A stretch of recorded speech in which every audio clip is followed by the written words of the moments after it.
Tamo, tinakahanay dito. Arin palabas. Wala na yung bukal ng datiya dun. Wala na utol. Yan. Dili po namin kukuhanin yung mga sinaunang gamit. Pang landscape po. Woo! Iyo! Wala ba? Ay tara.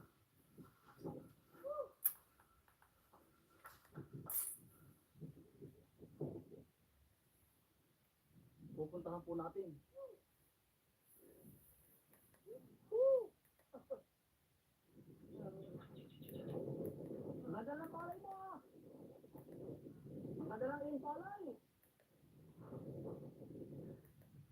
Puti! Puti! Ah, ang bait eh. Kaya si Puti, mabuhay mo yung kabila. Ah, ano gagawin mo kuya diyan? Ay tagang iniro ano? Ang dami tayo pag-uway, kawayan. Ay pag may sobra ko, kukahuli akong isa. Ay gusto ko ito, kawayan na. Kawayan.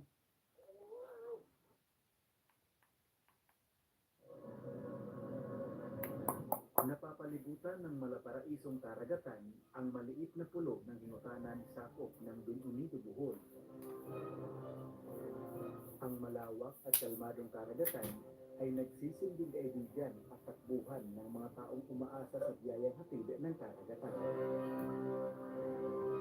Sa isla ng hingutanan kung saan karamihan sa mga taga rito ay umaasa sa biyayang hatid ng dagat, ang dagat na nagsisilbing paraiso ay may nagkukubling pag-asa at peligro.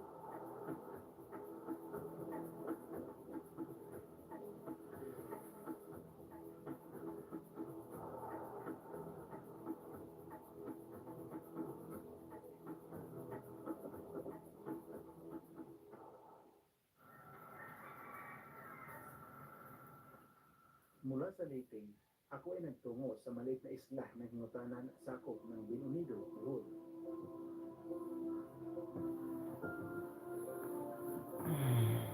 Dito sa isla ng hingutanan ay nakilala ko ang mahigit 2 dekada ng paghuhuli ng kubita at panguha ng suwaki ang kanyang hanap buhay. At sa loob ng mahigit 2 dekada, gumagamit si Tatay Joel ng 2 klaseng panghuli ng pugita.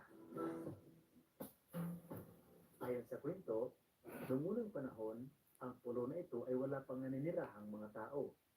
Dito nagtatagpo-tagpo o dumadaong ang mga mangingisda galing Leyte, Bohol at Cebu. At kapag sila ay narito, sila ay nagtatanungan o mas kilala sa Bisayang salitang ingutana o pangutana. Sa takbo ng mahabang panahon, ang lugar kung saan marami ang nagtatanong o nangungutana, ito ay tinawag na hingutanan.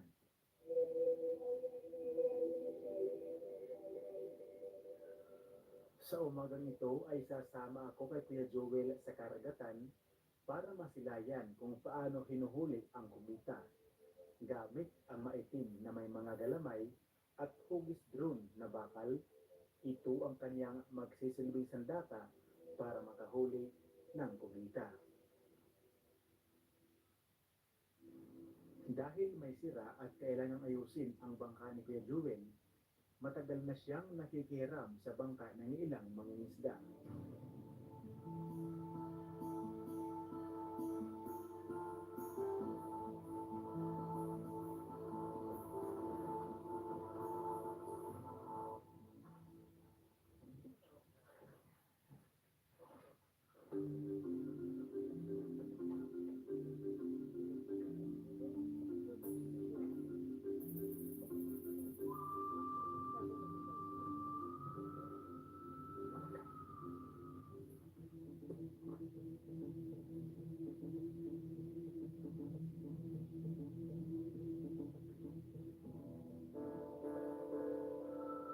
Mula sa isla ay nagbiyahe kami ng mahigit 1 oras kung saan kami ay magtutungo sa isang parte ng dagat kung saan naroon ang mga kubita. At makalipas ang 1 oras, narating na namin ang isang lugar na sa kalagitnaan na ng Bohol at Cebu.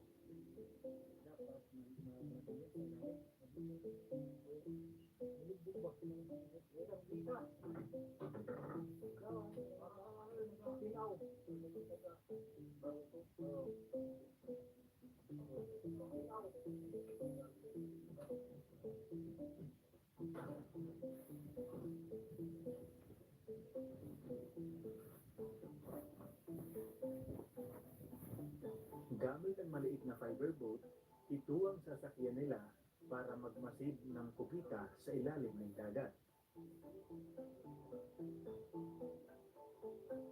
Dahil maliit ang bangka na ito, ay nahirapan si Kuya Jewel. Kaya nagpasya sila na lumipat sa mas malaking bangka. Para makahanap ng kubita, kanyang inihulog ang kanyang hobis kubita na kulay itim na sandata. Malinaw ang dagat, ngunit ito ay may lalim na 12 hanggang 14 na lipa.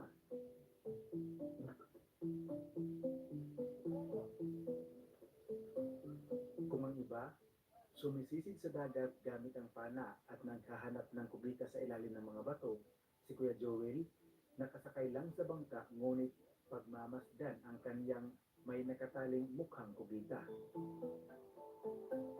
Pagsapit sa alas 8 ng umaga, ay nag-umpisa na si Kuya Joel.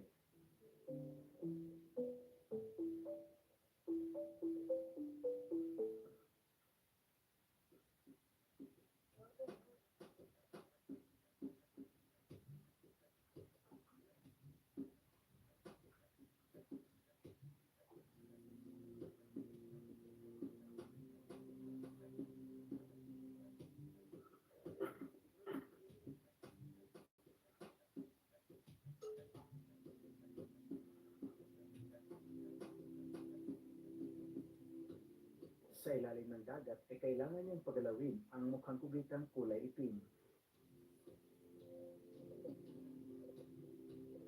Nang sa gayon, kung makita ito ng tunay na kubita, ito naman ay hahabulin at hihilain na ni Kuya Joel ang tali pataas sa bangka.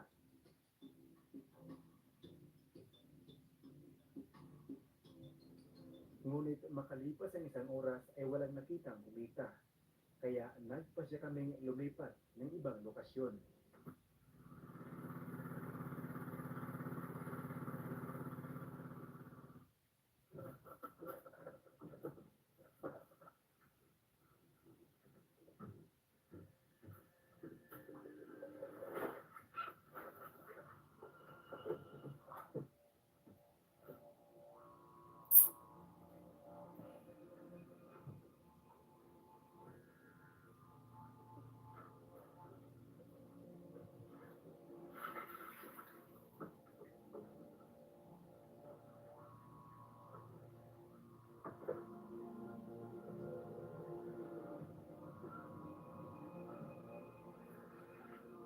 Ang malalim na dagat na hinahanap ni Kuya Joel ay ang dagat na medyo madilim o malabo na sa taglay nitong lalim. Ngunit sakto na mamamasdan pa rin niya kung makikita ang hangganan nito. At may mga bato sa ilalim kung saan doon ay may posibilidad na nagkukubli at naghahanap ng pagkain ang mga kubita.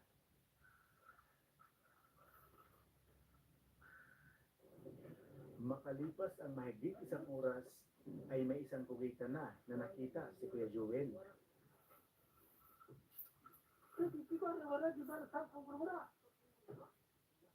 Para mahuli ito, kailangan gamitan ng pamingwit na nakatali sa styrofoam.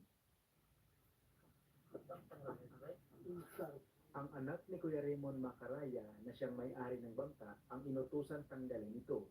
Ngunit dahil nahirapan siya na tanggalin ang pamingwit, inulit-ulit at natagalan ang proseso.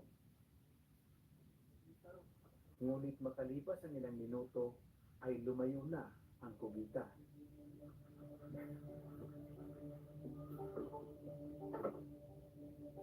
Pagsapit ng alas 10, wala pa rin nahuhuling kubita.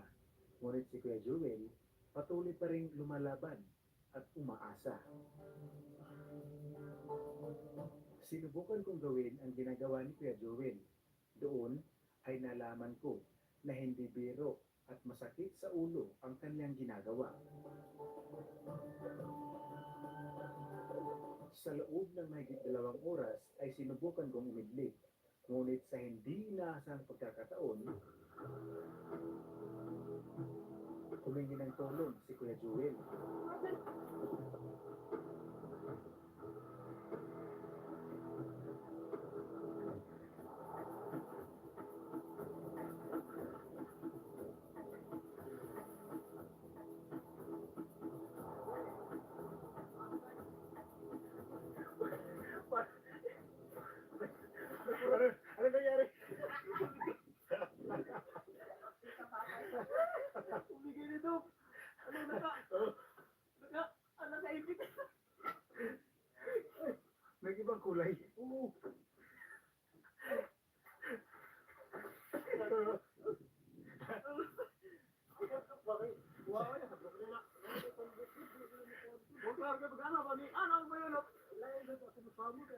lang, hindi ako matutulog eh.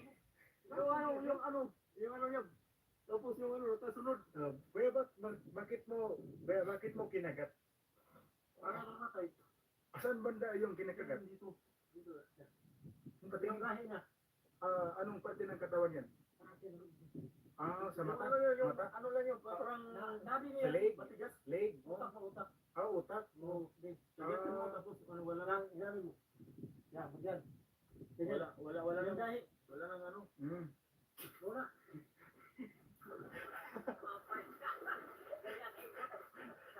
Sa matagal na oras na ito nakalambitin, ay ramdam na ni Kuya Jewel ang pagod.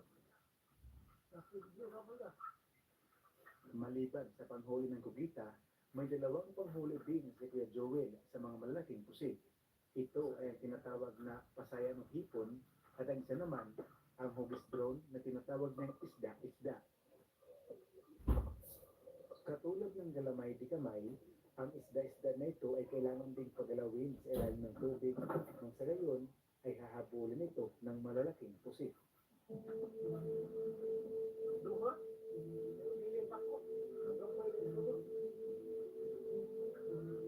Sa loob ng 2 dekada, bakas na sa mga kamay ni Kuya Jewel ang hirap ng kanyang panghuli ng pusit. Makalipas ang 3 oras, 1 kubita lang ang nahuli. Ngayon, ang pakay naman It's Friday night. ay ang mga huli It's supposed to be at a party. Why don't we go? Inabot na kami ng alas 12 ng tanghali, ngunit walang miski isang pusit na nahuli. Kaya nagpasya na kaming tumigil na at kasunod na ginawa ay ang pag-iipon naman o pamunguha ng suwaki.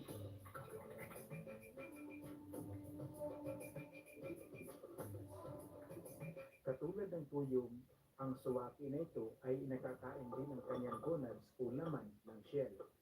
Pero hindi katulad ng tuyong, ang kanyang balat o ang kaniyang mga tusok ay delikado sa balat ng tao. Matapos makaipon ng mga sea urchin o suwaki, nagpasya na kaming bumalik na sa isla. Dahil isa lang ang kugitang nahuli, magpapasya pa si Kuya Joel kung ano ang gagamitan nito, kung irinta ba sa bangka o pangkain na lang. Ano yung gagawin mo sa nahuling kugita? Ulam na lang. So, pag maraming huli, mag-renta siya ng ano, bangka. Pag wala, okay lang. Wala naman nahuli.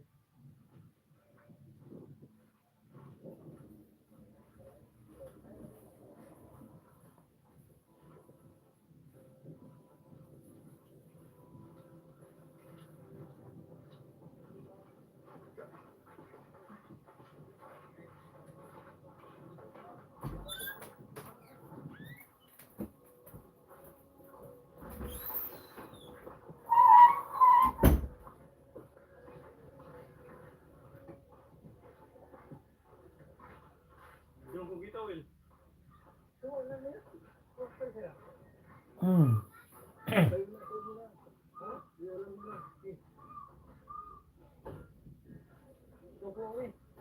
Gamit mo.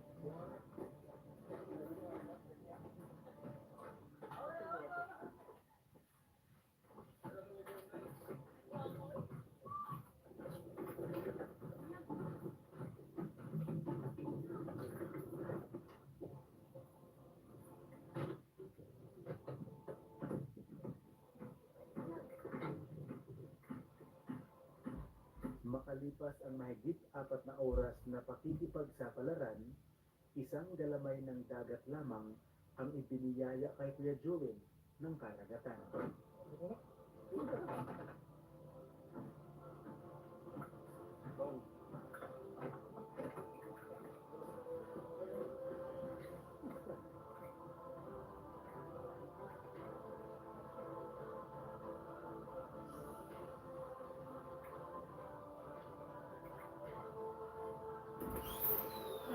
yours. Thank you.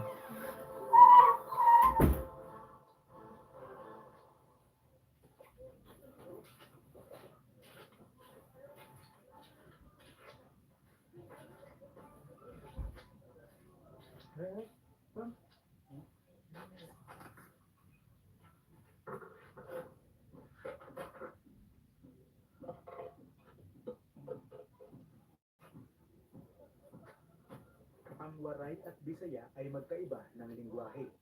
Katulad ko at ni Kuya Jewel, ako, nahihirapang makapagsalita ng Bisaya, ngunit naiintindihan ko naman ito.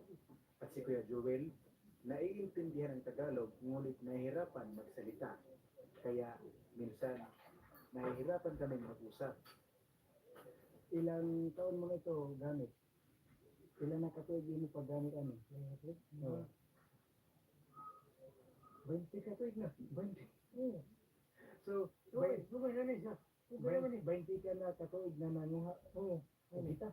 So, gayon ko. Sa mga ganyan pangita sa una. Yun. So, 20 yan katuig. Nari na ko. Dugay mo na ba sa?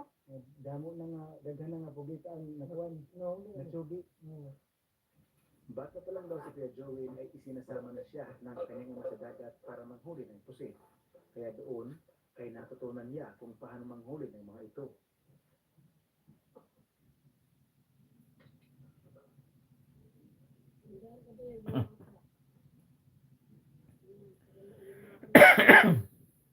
Dahil isa lang ang kanyang nahuli, ang nahuling pugita imbis na ibinta, nagpasya si Kuya Joel na ito ay iulam na lang sa kaniyang tahanan. Katulad sa isla ng Dawahon, ang isla ng Hingutanan ay mayaman din sa seaweed na kung tawagin sa kanila ay guso. Ngunit dahil sa pabago-bagong takbo ng panahon, unti-unting naghina ang kanilang produksyon. Sa kasalukuyan, ang isla ng Hingutanan ay mayaman pa rin sa mga lamang dagat at kabilang na dito sa nagpapalakas sa kanilang barangay ang suwaki o ang produksyon ng suwaki na matanda man o bata, ito ang kanilang hanap buhay.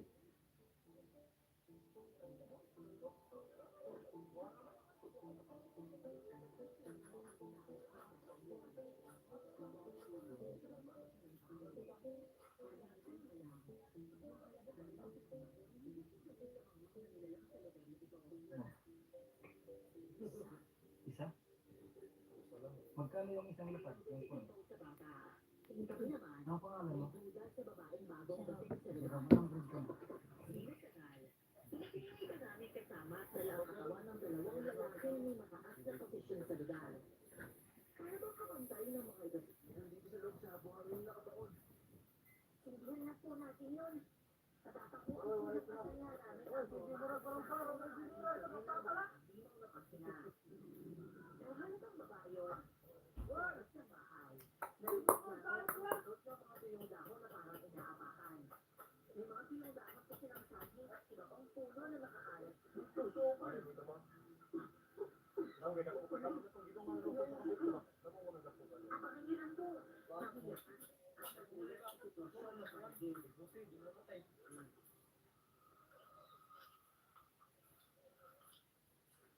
Hindi ko alam kung ano nangyari dito. Pero bakit ganito yung mga sa akin dito? Pero parang dinigil ng dukuhan ko.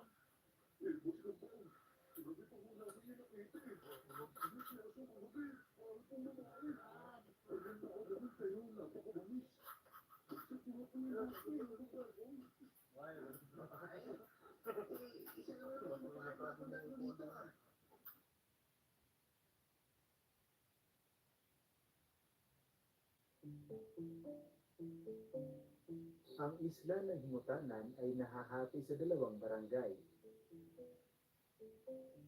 Sa kabuuan, ang kanilang barangay ay may lawak na 20 hektarya at ito ay mayroong 0.20 kilometro kwadrado.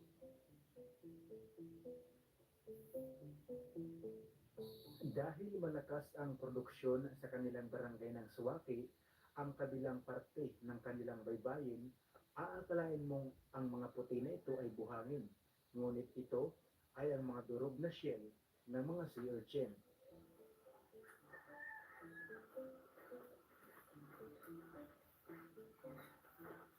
Yung isang lapad na toyon, magkano? 80. Sinta. Yung titihi, 90. yung lapad, Parang po sila. sa halo-halo. Halo-halo na lang titi. Tayo o dakad. Kung for example, yung tao bibili sa inyo na nanguha, magkano yung presyo? 80. Pag sa bayet, 70. Ba't ganun? Kasi, ano na yun eh, order na yun. Pag maramihan. Ganun. Bali kung isa-isa, pag 80. Oo.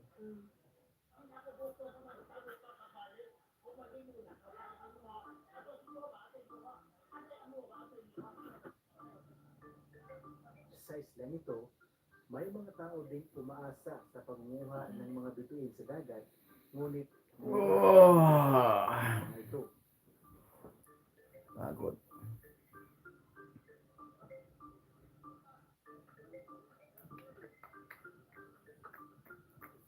Dahil mas malawak ang isla ng Hingukanan kumpara sa Dawahon at isa pang isla na kung tawagin sa kanila ay bilang-bilangan, minsan, dito tinatakbo o inililibing ang mga taong umapanaw sa mga islang hirap ng espasyo para magkaroon ng sementeryo.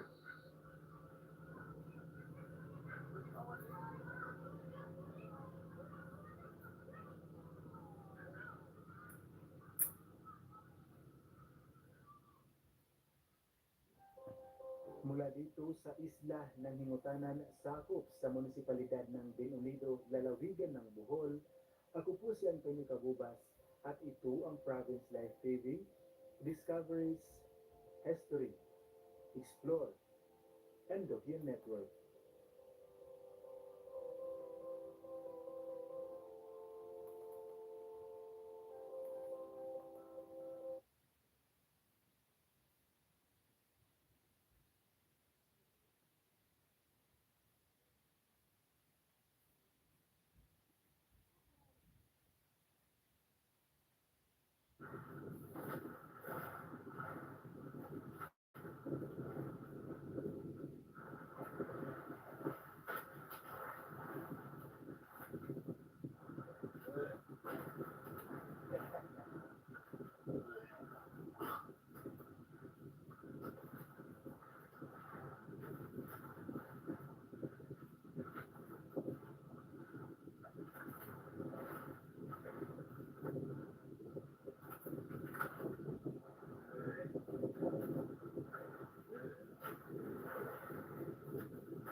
Iring pa iring.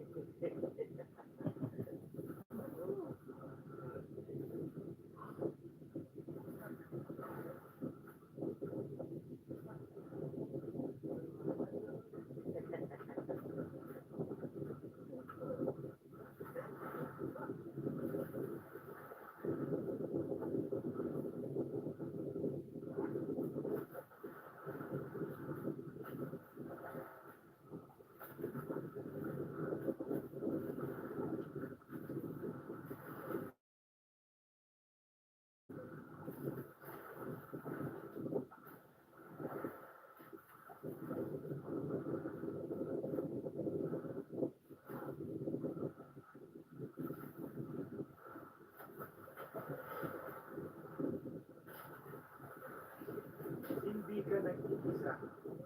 Sa pagsuka sa laot, ako ay iyong kasama.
Ang salitang dagat ay 5 litra.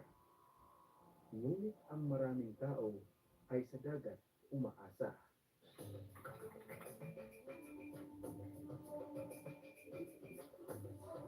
Sa isang tahimik na barangay ng Mangkaris, sakop ng Tarangnan Samar, halos 80% sa mga taga rito ay umaasa sa mga lamang dagat.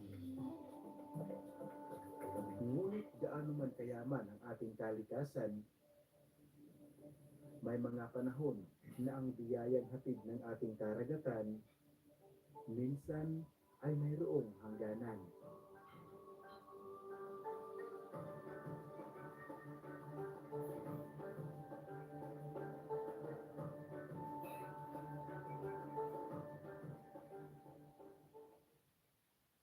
Buwan ang nakalipas matapos maitampok ko ang barangay na ito ng dahil sa barol. Ngunit makalipas ang ilang linggo, bumalik ako dito dahil nabalitaan ko na may isang tradisyonal na pamumuhay na kung tawagin ay tining.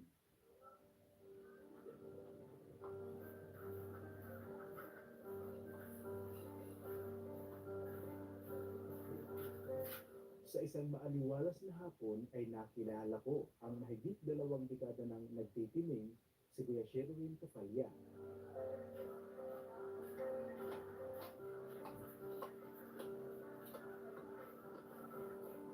Bago pa man sumapit ang hapon, nagtungo ito sa isang tindahan para bumili ng gasolina.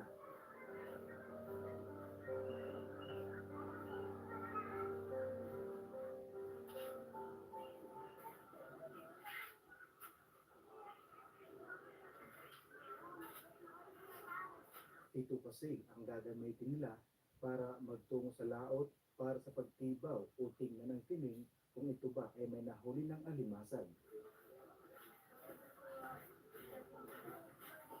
Katulad ng bubo o bambutra panghuli ng mga hipon at pasayan, ang tining ay karaniwang ginagawa gamit ang mga kamay. Ito ay kombinasyon ng mga kawayan at polyethylene fishnet.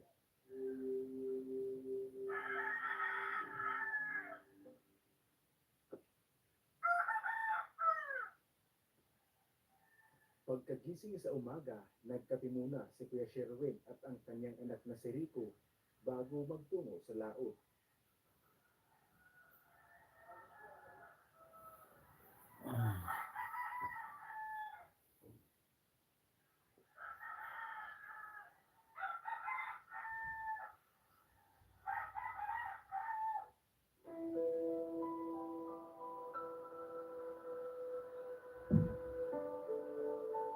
Nahibaro ako ang pagtining. Nagbutik pa na mga anak na mga 20 anyos sa siguro.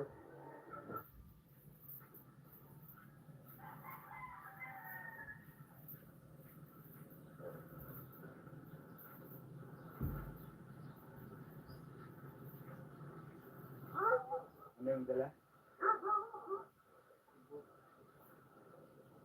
May guma.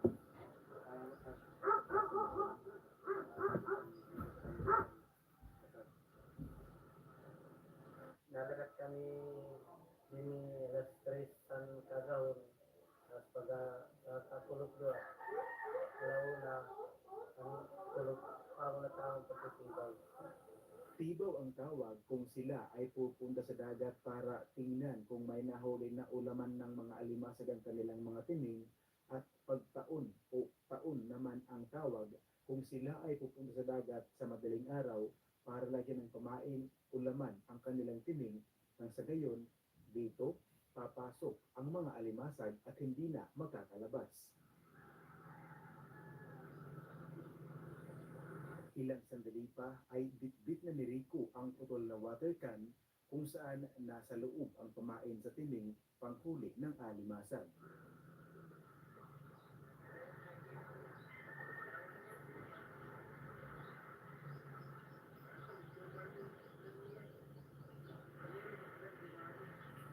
Katulad nila, maraming bangka na rin ang nagtungo sa laot tulad ng kanilang pakay.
Makalipas ang ilang minuto ay may natanaw akong parang bandera o watawat sa dagat.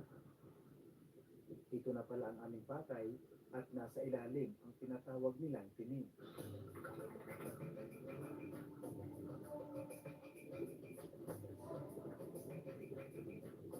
Ang nagsisilbing banderang ito ay hayag kung tawagin sa kanila. Isang klaseng bandera kung saan bawat magtitingin ay may kanya-kanyang kulay ng bandera kung saan doon ay madaling matungkol ng magtitingin kung saan ito sa parte ng dagat kanilang iniiwan at kanilang binabalikan.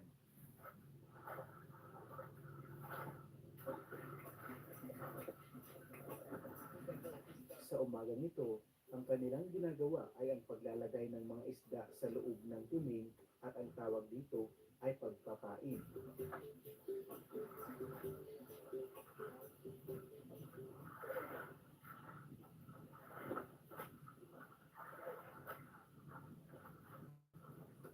Bukod sa isda, ang alimasag ay kabilang sa omnivore. Hindi lang isda, ngunit kumakain din sila ng iba't ibang uri ng pagkain tulad ng lumot, suso, mga uod at marami pang iba.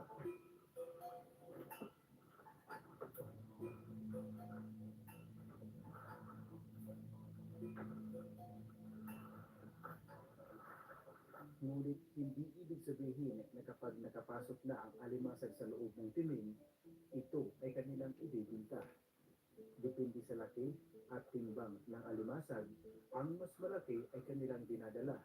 Ngunit kapag nakapasok ang maliliit, ito ay kanilang ibinabalik sa karagatan.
sa paglalagay ng pain, umaabot sila ng humigit kumulang 1 oras sa dagat bago makauwi sa kanilang tahanan.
Matapos maiahon o makuha lahat ng tinik at malagyan ng isdang pamain, ang kasunod na mangyayari ay pag-aariya kung saan lilipat naman ng pwesto ang bangka at doon ay ihahagis isa-isa ang mga tinig nang sa ganon doon naman ay umaasa sila na may mga alimasag na makukuha.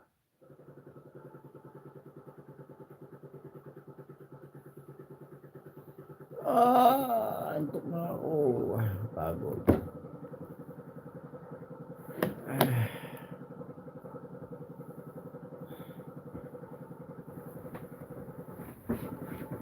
Sarap tulog.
Para mas madaling lumubog ang mga tining, ang bawat isa ay nilalagyan ng bato at sa ganon, ito ay mas madaling lumubog patungo sa ilalim ng dagat.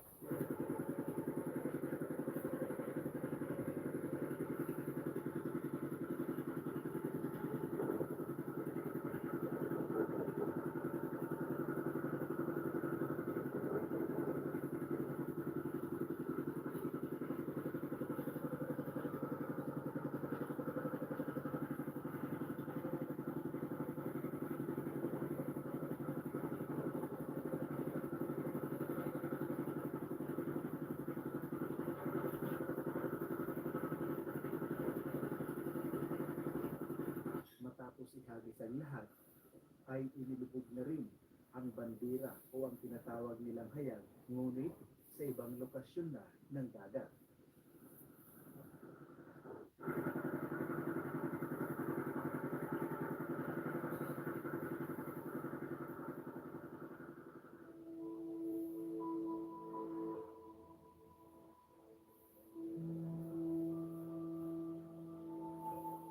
Makalipas ang 1 oras ay bumalik na kami sa kanilang barangay.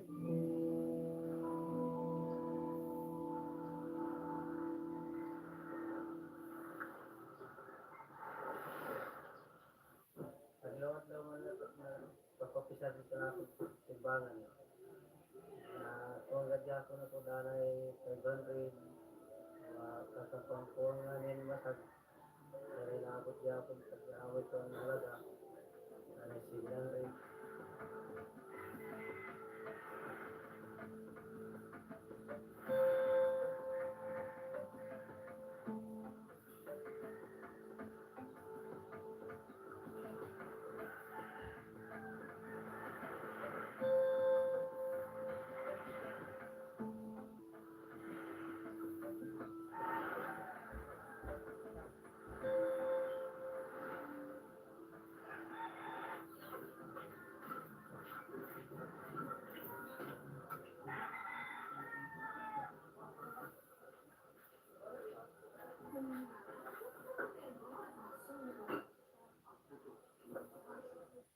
Pagkabalik sa kanilang tahanan, ang kalahati sa kanilang nahuling alimasag ay kanilang inulang.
Maliban kay Kuya Sherwin, sa Barangay Mangkares, hindi lang isa, hindi lang dalawa, ngunit marami sa mga tao ang gumagawa ng pining at umaasa sa mga lamang dagat.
Ang pag-ino kontra hinitrol, agayan trol ini ubos.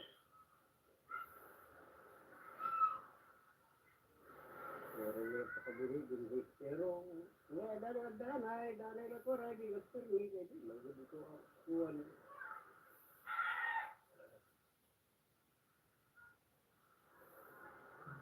Yes, engineer.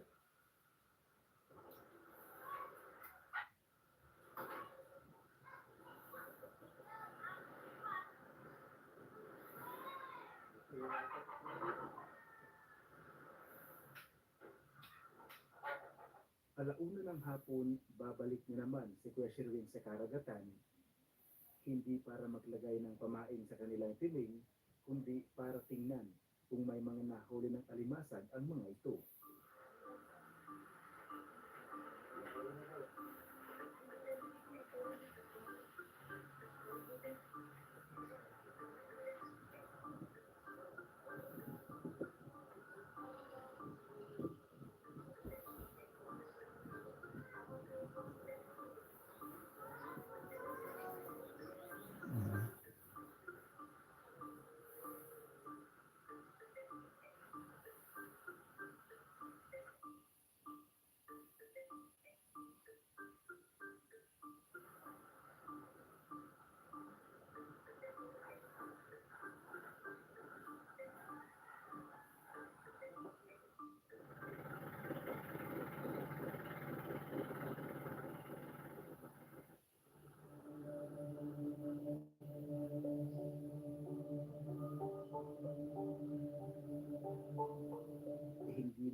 umaasa sa biyayang hatid ng karagatan,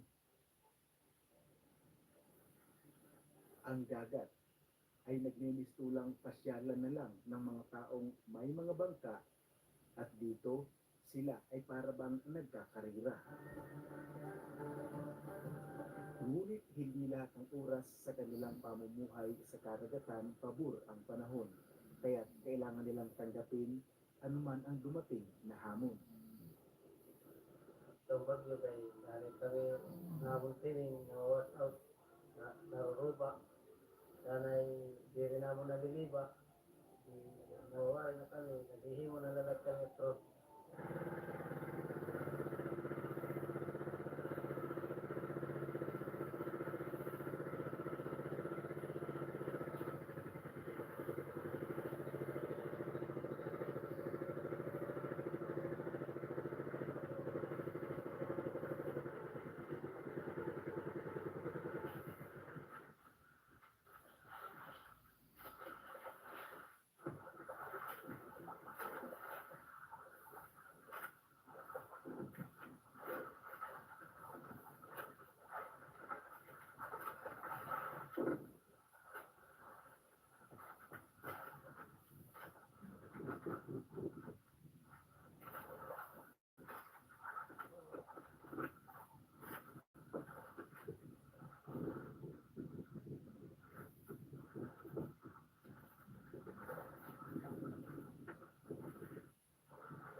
Sa aming pagbalik ay isa-isa na itong kinuha. Ang iilan ay walang laman, ngunit ang iilan ay hindi pinagdamutan.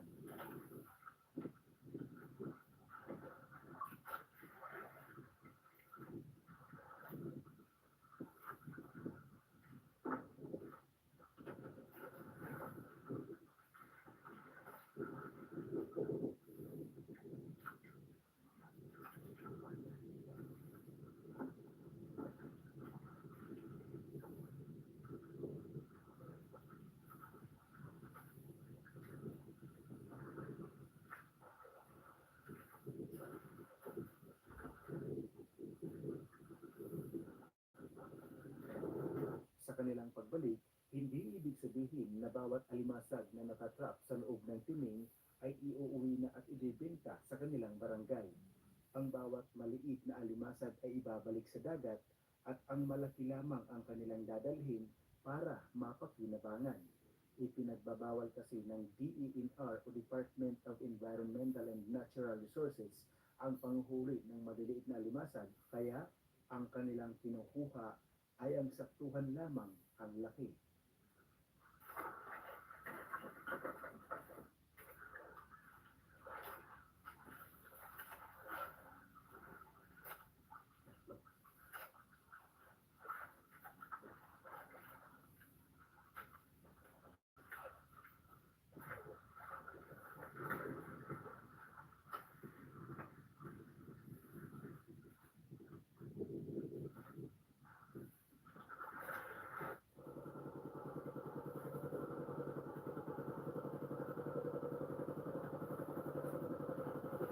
Tulad ng dati, matapos itaas ang mga ito, ang pag-aariyan naman ang kasunod.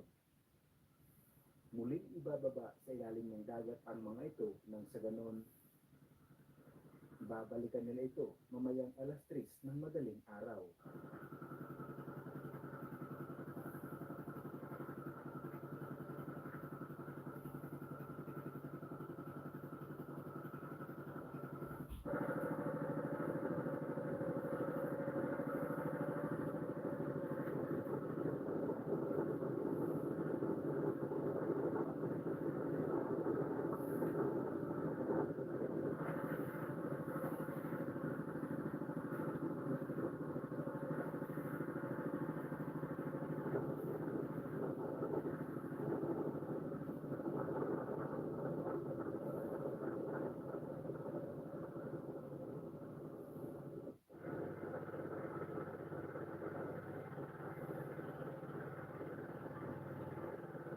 Sa pagbabalik sa kanilang barangay, panahon na para ibenta naman ang kanilang mga nahuling alimasag. Ang pagbebenta ng kanilang alimasag ay hindi lang nakabase sa bawat bigat. Pinagbabasihan din ito ang bawat kasarian ng alimasag. Ang lalaki ay nagkakahalaga ng 120 per kilo at ang babae naman ay nagkakahalaga ng 200 per kilo. Di tulad ng mga naunang araw, mas marami-rami daw ang kanilang nahuhuli at kanilang naibibenta sa kanilang barangay.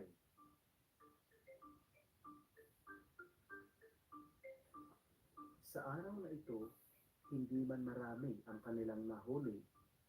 Ang mahalaga ay kumukuha lamang sila ng sapat sa kanilang pangangailangan. At ang kanilang kinita sa kanilang nahuli sa karagatan, ang alimasag na ito ay nagkahalaga ng 500.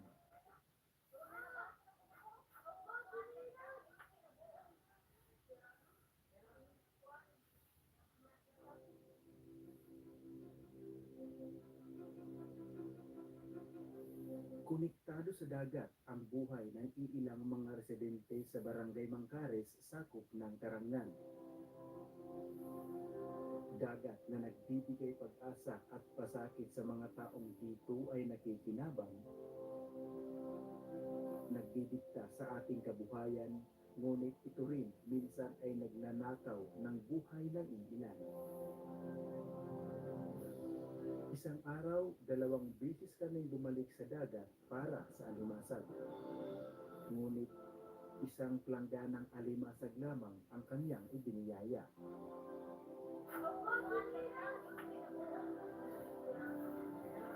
Dito, mailap ang mga nilalang, ngunit hindi madamot ang karagatan.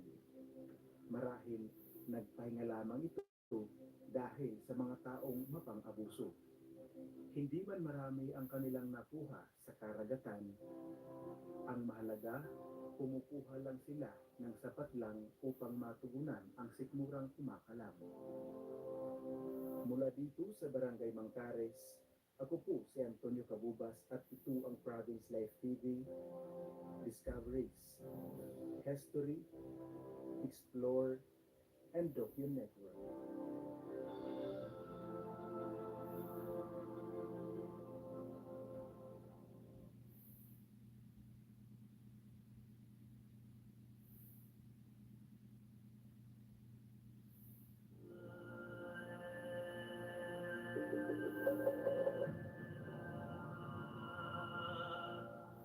May isang lugar na nahahati ng bundok at dagat.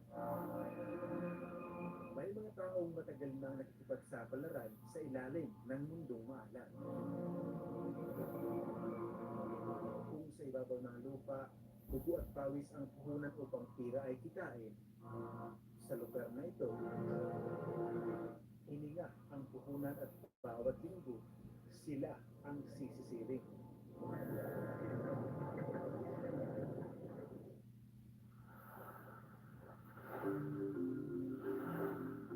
Maganda ang klima ng panahon nang nagtungo ako sa Barangay Mahagog, sakop ng Karangan, Samar.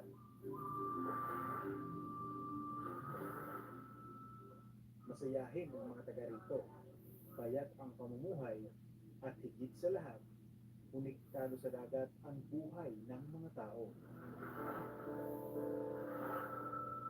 Sa araw na ito ay nakilala ko ang isang taong gumagawa ng makalumang panghuli ng pusit, bubog kung tawagin sa waray.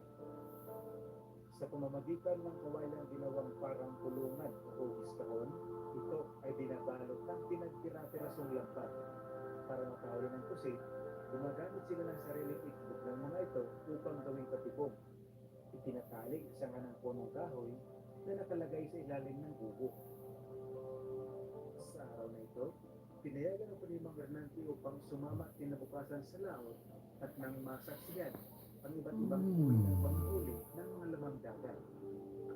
Hindi na ako umuwi at dito na ako nagpalipas ng gabi sa Barangay Mahagog. Kinabukasan, 2:00 ng madaling araw, tulog pang umaga si Mang Hernante, gising na.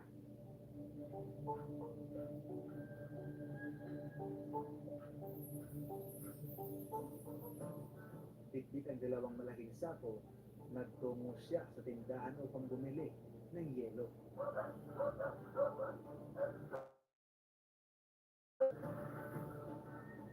Maya't maya pa ay ikinarga na ang 5 pirasong bubo at kami ay nag-impake na patungo sa laot. Alas 3 ng madaling araw, nag-umpisa na silang sumisid sa karagatan. Hindi nakuna ng kamera ang madilim na paligid. Ito ang tinatawag na baklad, isang estilong makalumang panghuli ng isda nang walang napipinsala. Ayon sa kanila, simbada ang tawag sa pagtataas ng lambat upang ipunin ang mga nahuling isda. Sibut ang tawag upang mai-transfer ang mga isda mula sa balsa patungo sa malaking bangka. Dahil sa bigat, kailangan pang buhatin ng 4 o 5 katao upang maipon ang mga ito. Sa puntong ito, magkahalong bighani at pagkamangha ang aking naramdaman nang ito ay aking nakita.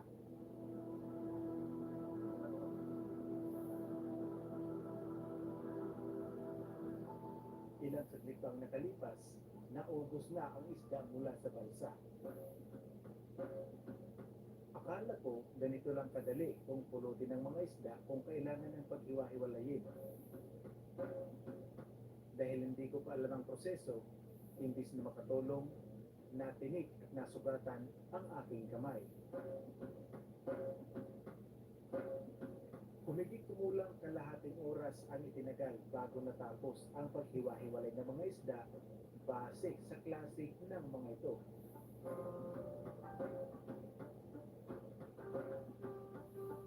Habang pinagmamasdan ko ang kaganapan, maya't maya pa nagsidatingan ang mga munting mga isda o munting bangka. Ayon sa mga buserong nakasama ko, isang kultura o tradisyon ang pagbibigay ng isda sa mga munting may isda na dumarating sa laot sa kanila. Kultura ng pasalamat upang ibahagi ang natanggap na biyaya.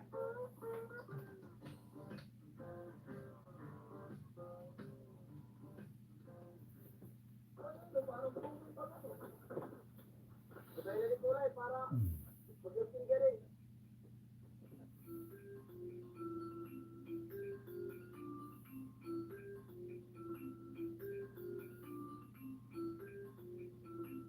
Maya't maya pa ay lumipat na kami ng ikalawang baklad upang ipagpatuloy ang ikalawang simbada. Bali, ang gagawin namin ngayon ay lilipat naman kami ng baklad para magsimbada. Yun nga, yung tinatawag ng simbada ay proseso pa gustuhan ng isla galing sa lalim ng dagat. So ngayon, sa kasalukuyan ay iniiwa-iwalay nila yung parehong isda para i-market na ito. So lilipat na kami ng kabilang baklad para ikutin pa yung isda dito. Hindi lahat ng oras sineswerte ang mga manaragat. Kung may oras na marami silang nahuhuli, may oras din na wala silang maiuwi.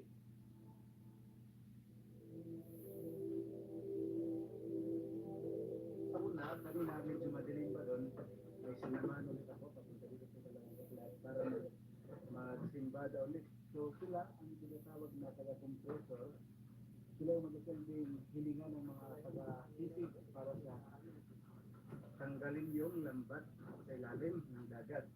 So mamaya, dito sila upo para hilain yung lubid ng lambat, tapos lilitaw na yung lambat at daladala yung mga isda. Pinanggal na yung compressor. Subukan kong sumama sa lalim. Kung ano yung isura. Pero parang sobrang lalim eh. Yung kaya ko lang.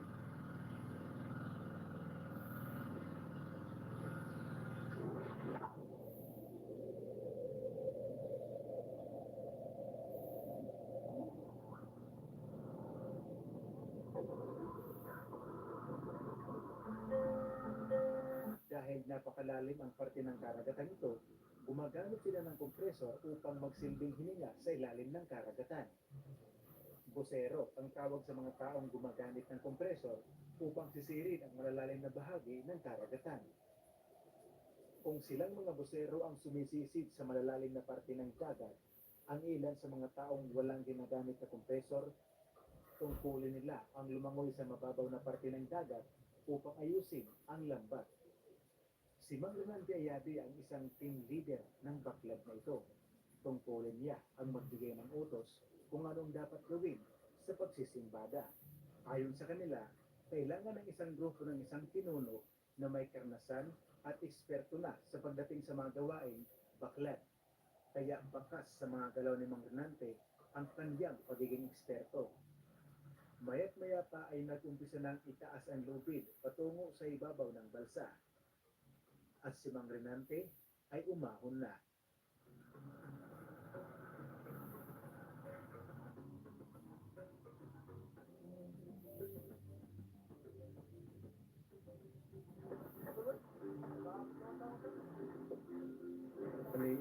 Ito yung tinatawag na hawol-hawol. Ayon sa kanila, minsan pag okay na.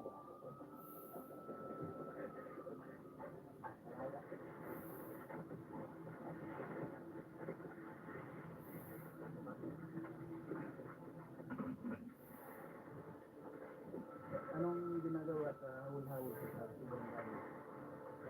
Labog. Bakit tinatawag? Wala nang delay. So, ganito pala yung sitwasyon dito kapag sobrang yung supply sa karagatan ng tinatawag na hawol-hawol ay pinamimigay tapos kaya tinatapon. Ito. So, tinatapon nila pero wala ko na yan. Sa mga ang guys, mahal na ang mga yan.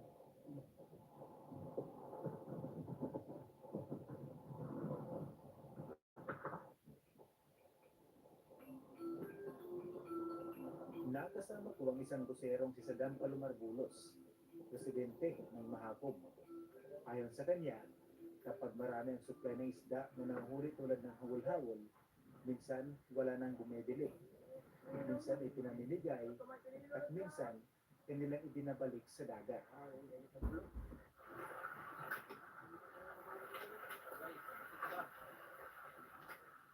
Inutusan ako ni Sadam Palumarbulos na kumain ng hilaw na pusit. At dito, tinanggap ko ang kanyang hamon.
Dami ini na dapat.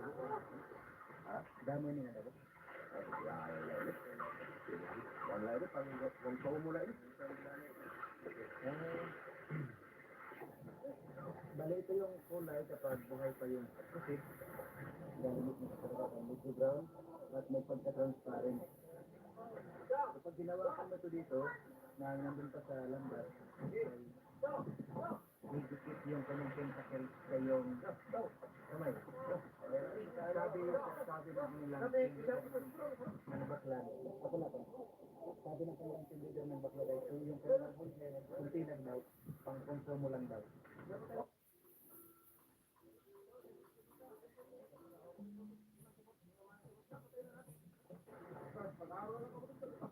Bali yung mga kasama dito. Libre sila ng isda. Lamang talaga ng mga manggadagas kasi magalaot kasi sila na mismo dito libre na sinali yung mga kanilang mga nahuli.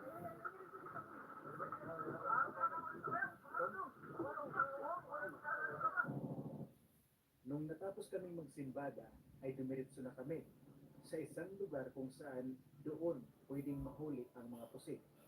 Gamit ang bubo, ikinakabit ang mabigat na bato at palanat ang tawag nila dito.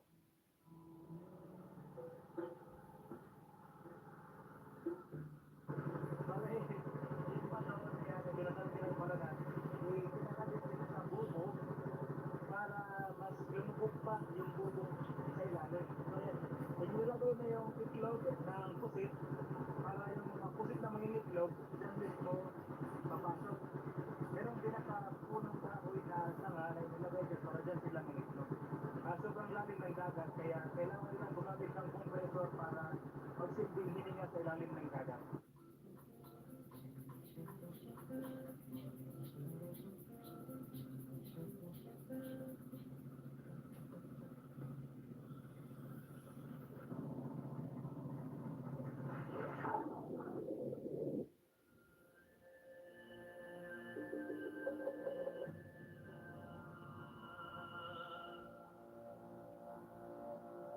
Sinubukan kong sundan si Mang Renante, ngunit sa lalim ng dagat, hindi ko kinaya ang kanyang kaya. Ano pa ang lalim? May tutubo ka nila eh. Nasa ko pag malalim na, hindi ko kaya yung pressure na parang nasabog yung tenga ko. Malito, itong bamboo ay dalawa daw yan. Tara, hindi tayo.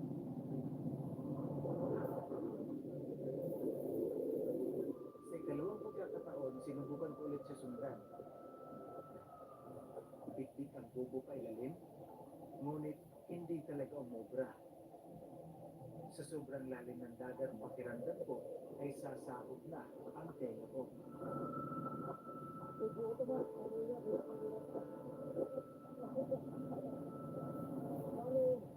Yung bamboo na yan,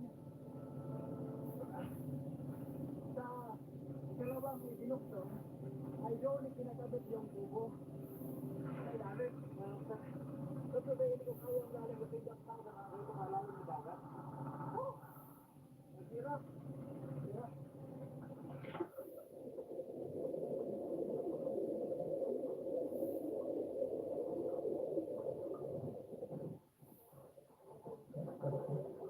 Palarang pa ito, wala ba? Aircon daw na di pa. Di ko kaya ba? Tatabunan ko. Ang kanila ay nagtataon sila ng bubo kung saan doon mangingitlog yung pusit. Ngayon naman ay yung tinatawag naman na tibaw kung saan yung bubo na nilagay after 3 days ay kukunin naman sa ilalim ng dagat. So hindi ko kayang langititin yung malalim na dagat ko. Ito si Kuya Kadang Kalumar Bulos ang sisisid para tingnan sa ilalim.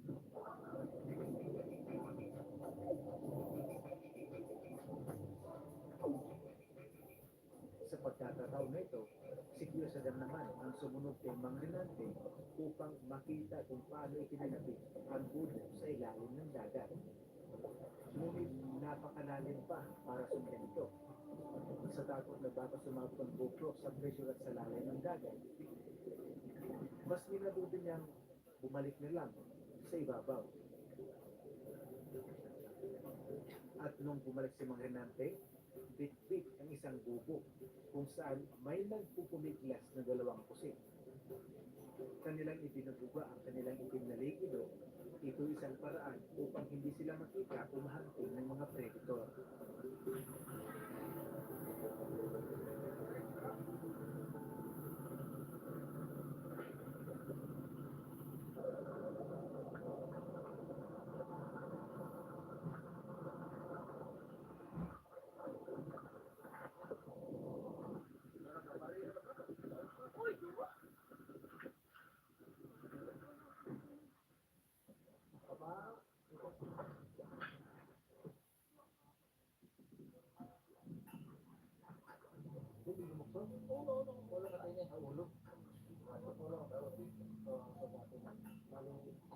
Ito, sunayan siya sa nanguli nila.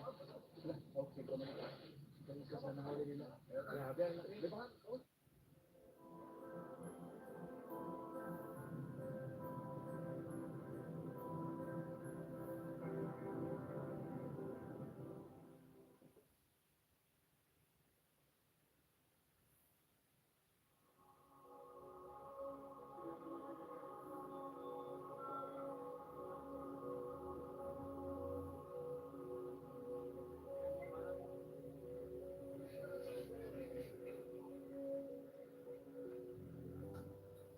Mag-aalas 3 ng madaling araw, mag-aalas 11 na nang makabalik kami sa barangay Mahapo.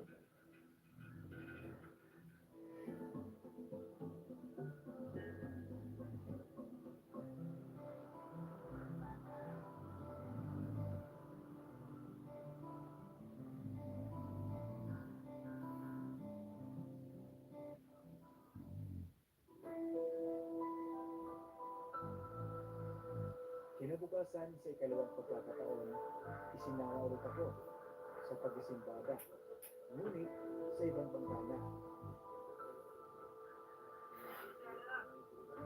Bago sumusunod ng marusero, ang ilan sa kanila ay nag-umpisa munang kumain.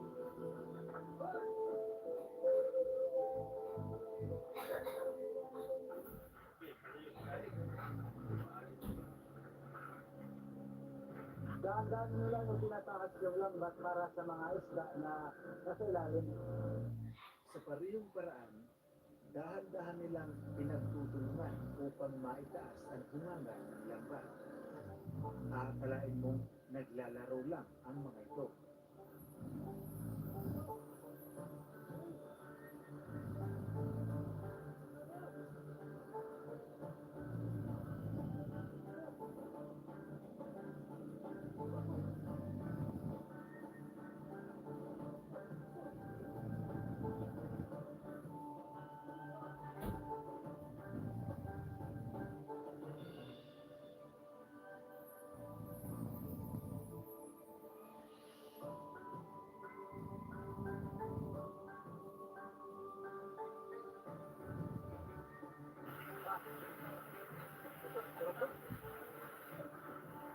May pusit.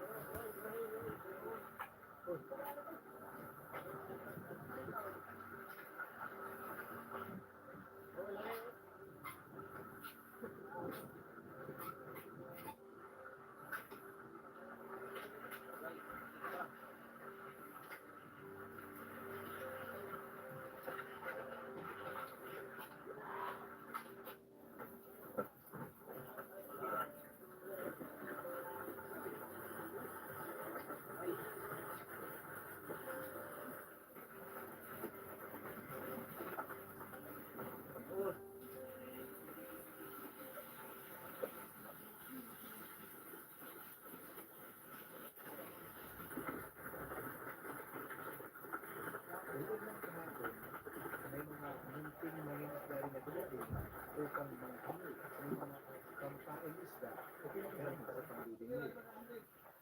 Kung ang mga crew ay abala sa pagpipili ng mga isda upang imarkit ng mga ito, si Kuya William naman abala sa pagpipili ng mga isda upang lutuin at gawing tinola.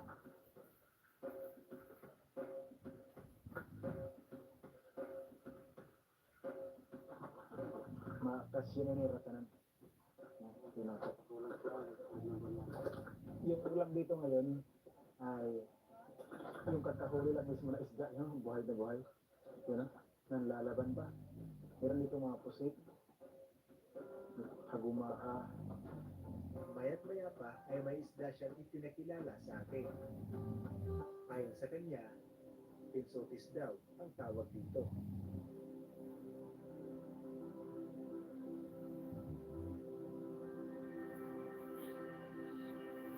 Hmm.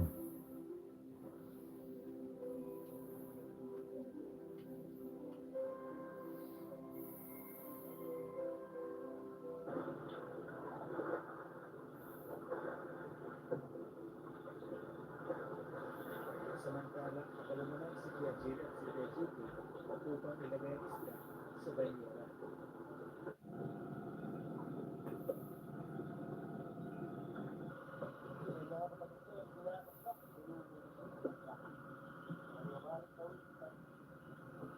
Maya't maya pa ay dinagdagan ang gagawing ulam. Dito ay lumipat na kami sa kabilang baklan.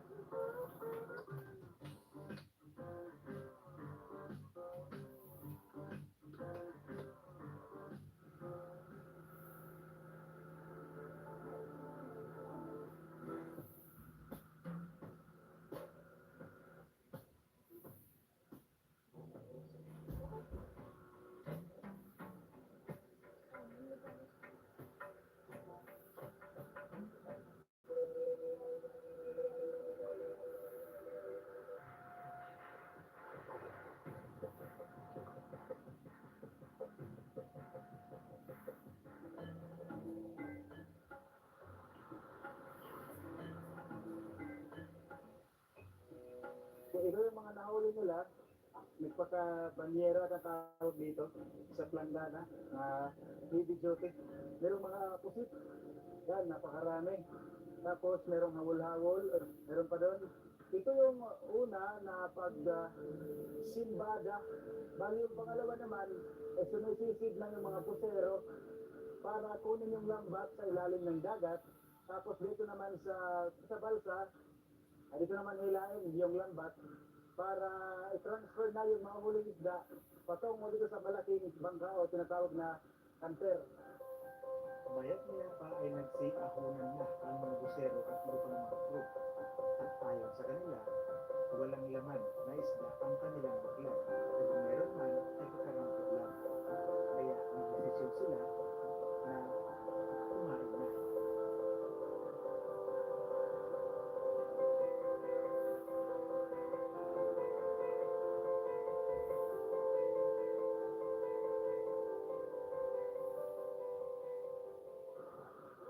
Naniliwit ka? Papalit ka? Ano man ang target mo, palitan niya na? Isa't may nakabutangan. Ang pag-deliver ngayon man? Highway? Highway nga, San Jorge o dito? Ito yung nag-silbi nilang kusina dito sa center.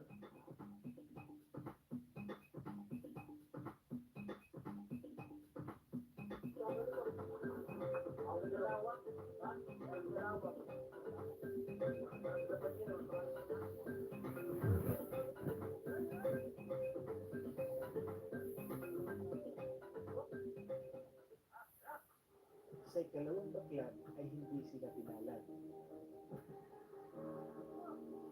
Ayon sa mga busero, wala daw isda ang mga ito. Kaya, nagdesisyon sila na ipadala ang kanilang nakabanyerang isda sa isang bangka na magtutungo sa pier ng Kakbalugan, Samar.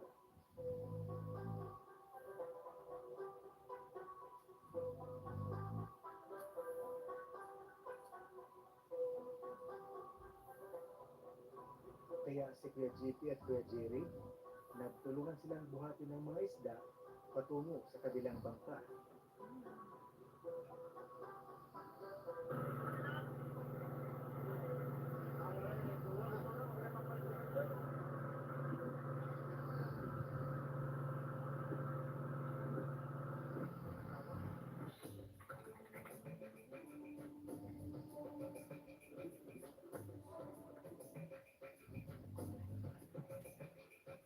Maya't maya pa, bumiyahe na kami sa halos mahigit kumulang 1 oras patungo sa pier ng Kakbalugan, Samar. Akala ko kami lang ang magdalang isda, ngunit marami rin ang malalaking bangka na may mga dalang isda din na ibibinta sa pier ng Kakbalugan, Samar. Sa dami ng isda na nahuli ng mga taong manaragat, ito ay natuturing masaganang anig. Kaya hindi nakapagtataka na sa bayan ng Kakbalugan, minsan idinaraos ang Manaragat Festival at Mr. Manaragat. Bawat banyera, 100 pesos ang suhol sa mga taong lumalangoy para dalhin ang isang banyerang isda patungo sa Pantalay. Sa lugar nito ay nagtatagpo na ang mga nagtitinda at mamimili. At dito ko nakita ang mga taong naglalako ng isda sa bayan ng San Jorge.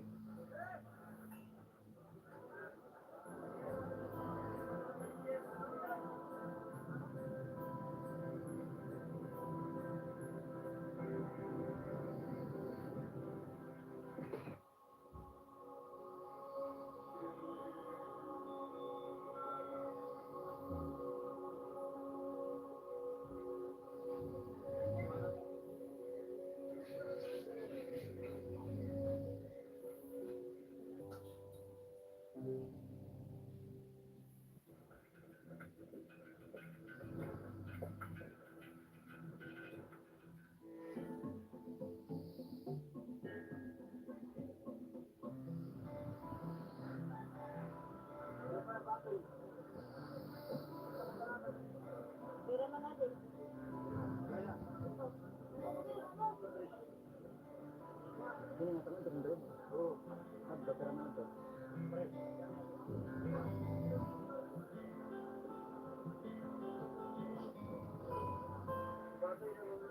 Yung mga lugar mo niya. Pero baligyan ay sa tagiya. Yung baligyan namon, kahasa, lambiyaw, kuwan, hawol-hawol, bali, napalbiya po ng isda, kung sinil, biya po na tanan, ang bintas. Oo, i-rinit ka namon. Nga diha, amon ko nag-aaral na mahayag. Kumpira, ini nga namon ko, katunga. Oo. Kung tira kami nga ng isda, ang nagbabahin namon. At ilan sa mga naglalako ng isda sa public market ng Sanohe ay nakabili na ang mga ito.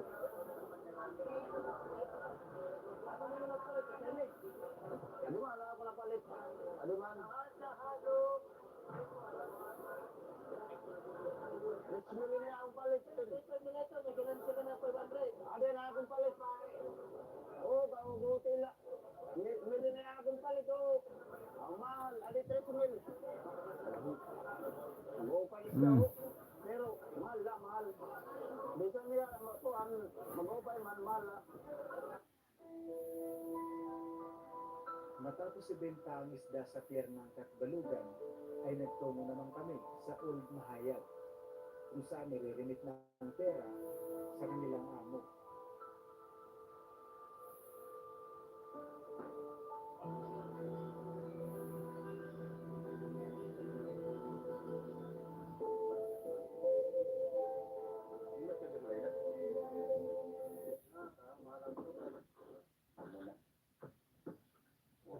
Ang dito ng baklag, 11,585.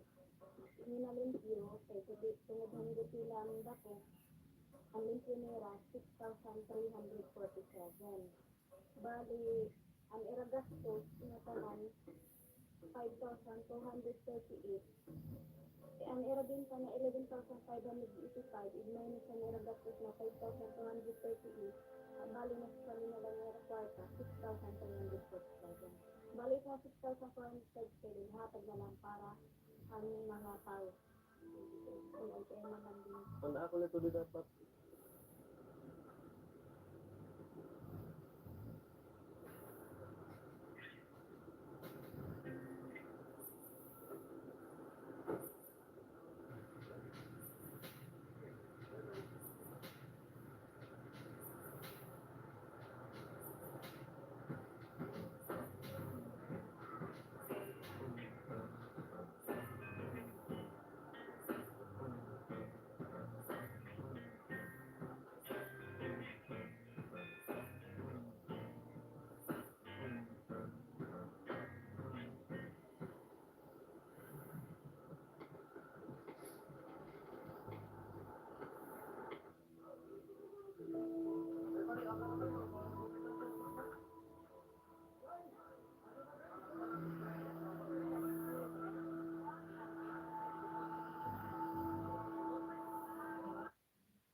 Ang malawak na karagatan ang nagsisilbing ikalawang tahanan ng mga mangingisda. Sa tahimik na munisipalidad ng San Sebastian, Samar, kung saan halos 50% sa mga taga rito ay umaasa sa mga lamang dagat,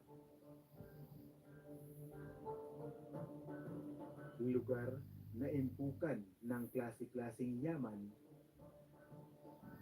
at ito rin ang nagbibigay ng kabuhayan sa mga taong umaasa sa biyayang hatid ng karagatan.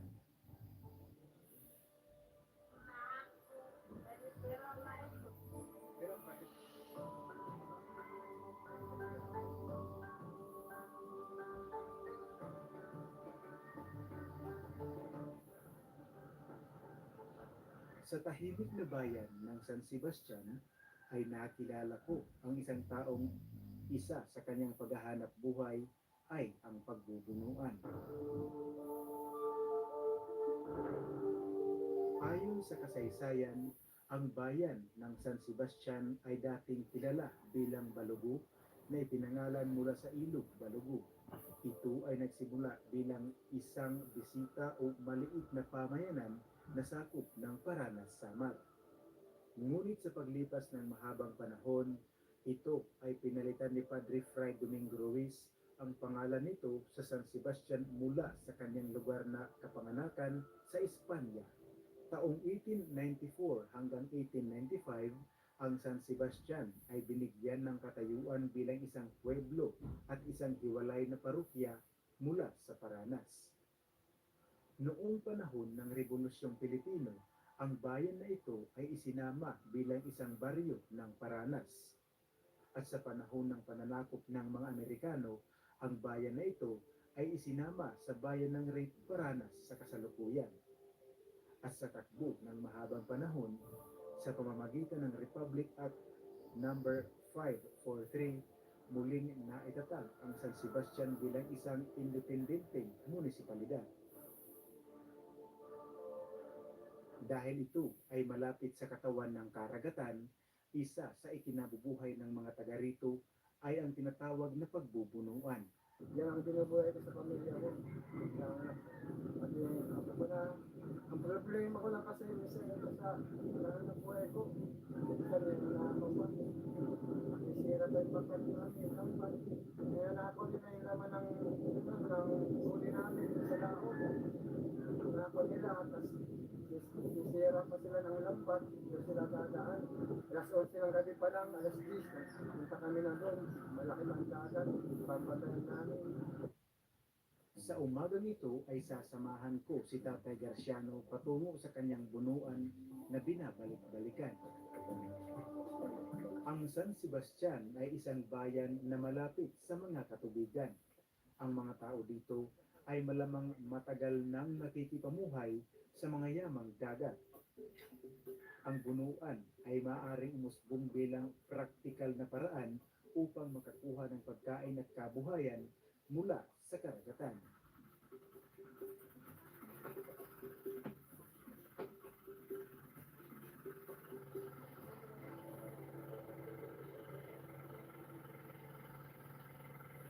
Ang mga pamamaraan ng pangingisda tulad ng pagbubunuan ay ipinapasa mula henerasyon hanggang sa henerasyon.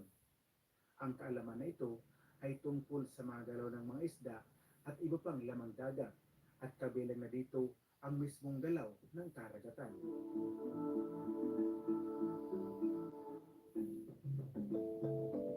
Sa isang tahimik at maaliwalas na umaga, ay hindi naging mabangis ang alon ng karagatan. Gamit ang pinutol na container o water can, ito ang magsisilbing lagayan ng mga nahuli ni Tatay Garciano.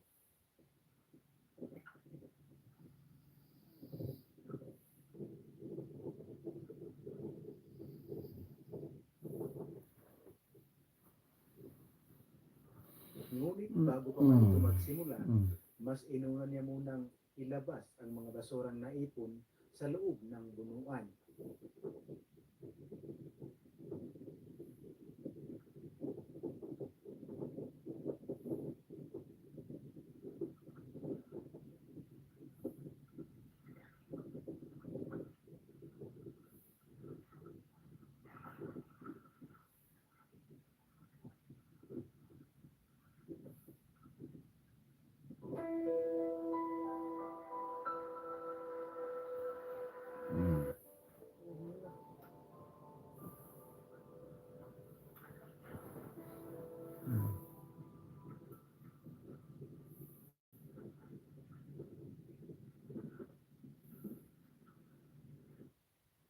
Sa loob ng bunuan na ito, dito nakukulong ang mga nakakapasok na hipon, alimasag, isda at marami pang iba. Gamit ang sibot, kukunin ang mga nakulong na lamang dagat.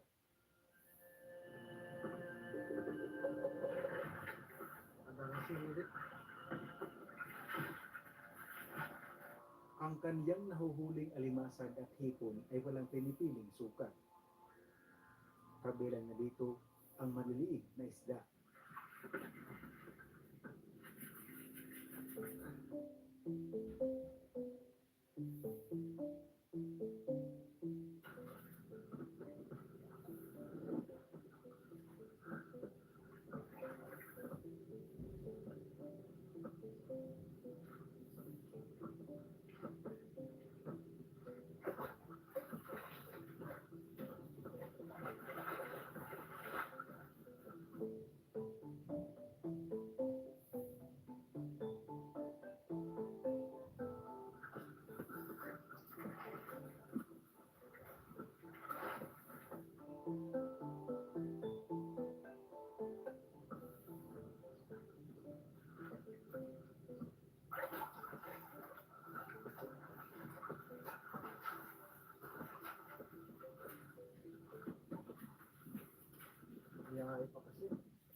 dahil panahon ng ayaay o konti lang ang kanilang mga nahuhuling lamang dagat sa loob ng kanilang bunuan sa panahon na ito, konti pa lang ang nahuli ni Tatay Garciano.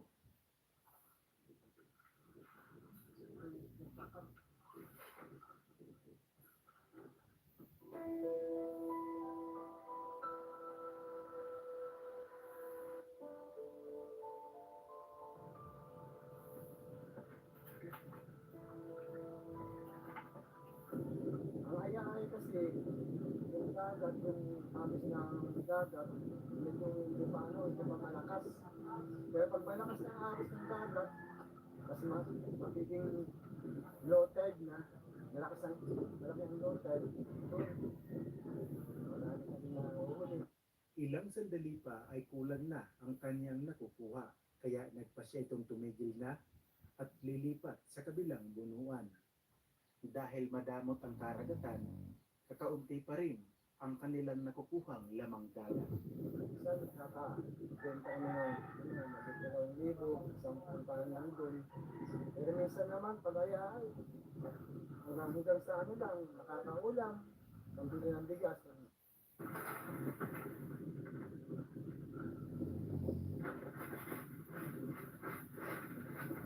Makalipas ang mahigit 2 oras, halos kalahating timba lamang ang kanyang naipon.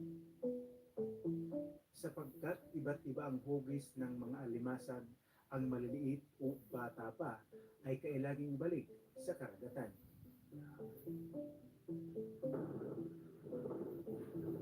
Kaya gaano man karami ang kanilang huli kung maliliit ang naisama, ibabalik ang maliliit sa karagatan para mas mapakinabangan pa sa tamang panahon.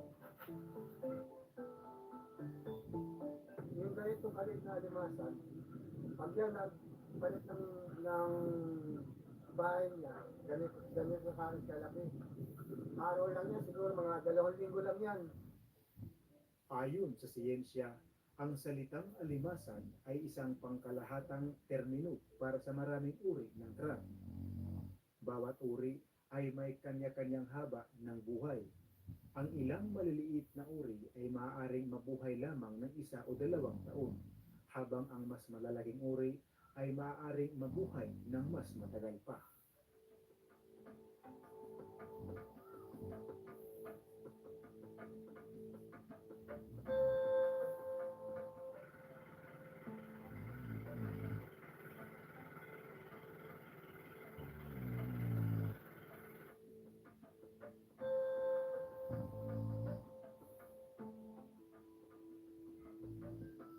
Sa aming pagbabalik sa bayan, dala na ni Tatay Garciano ang kalahating timba ng kanyang nahuli.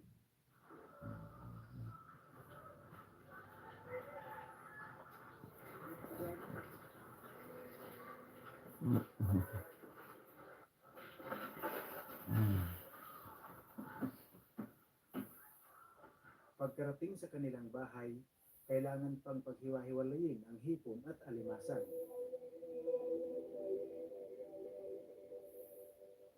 Habang wala pang dumadating na bibili sa kanyang mga nakuha, ang kanyang asawa naman ay abala sa paggagawa ng crab meat.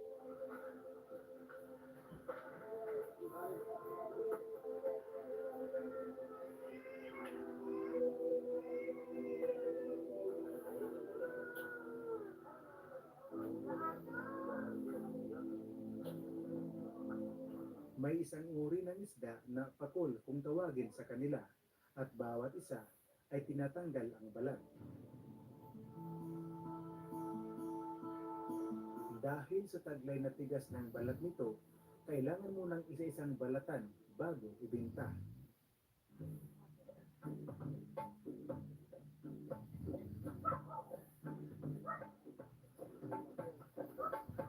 Ilang sandali pa ang kanyang mga nahuling hipon ay binili na sa halagang 100 pesos. Samantala, maliban sa hipon, ang kanyang mga alimasag naman ay binili na sa halagang 30 pesos. Ito daw kasi ay gagawing crab meat at ibebenta sa halagang 200 pesos. At isa ito sa pinagkakaabalahan ng kanyang misis ang paggagawa ng ganitong klaseng produkto. Maliban sa kanya, marami rin ang gumagawa ng crab meat sa bayan ng San Sebastian.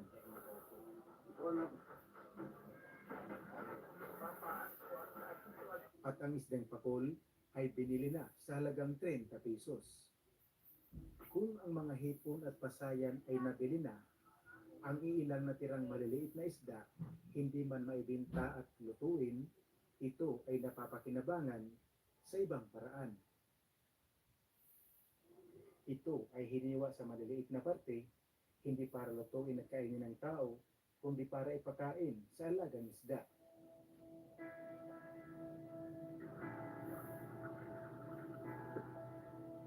Hindi kalayuan, sumakay siya ng bangka patungo sa kanyang fish pin, dala ang maliliit na piraso ng isda at ang laman ng kanyang fish pin ay lapu-lapu.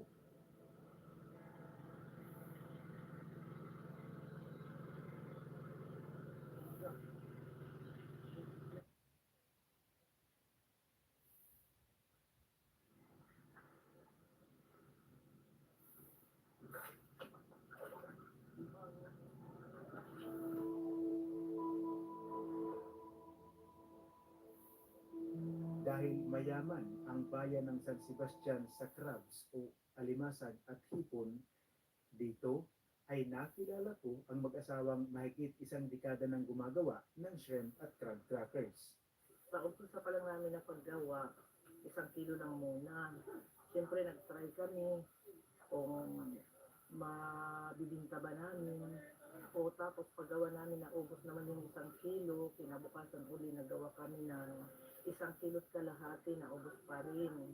Tapos pagsunod na araw din, nagawa din kami ng 2 kilo na ubos naman.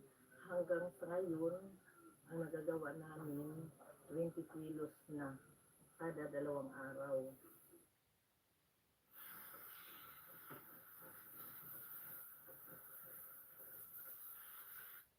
Tinuruan yung misis ko ng paggawa ng cracker.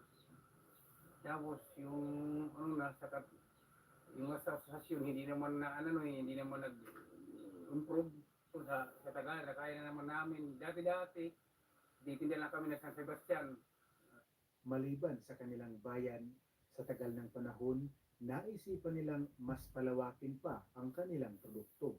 Hanap kami ng buyer na bibili sa amin yung pouch. Kaya habang tumatagal ang takbo ng panahon, mas lumalawak at mas lalong nagiging kilala ang kanilang produkto. Dahil sa pagpupursige, sipag at tiyaga, may unti-unting nababago sa estado ng kanilang pamumuhay. Malaki kasi yung dati pag nagbabaklad lang ako, kasi siyempre yung baklad lang naman yung anuhan lang yung tinatawag na sa aming bunuan, buno-buno kumbaga sa Tagalog, hindi permi yung huli. Sa kadahilan ng minsan kakarampot lamang ang kita sa pagbubunuan, naisipan nila na gumawa ng ganitong klaseng negosyo.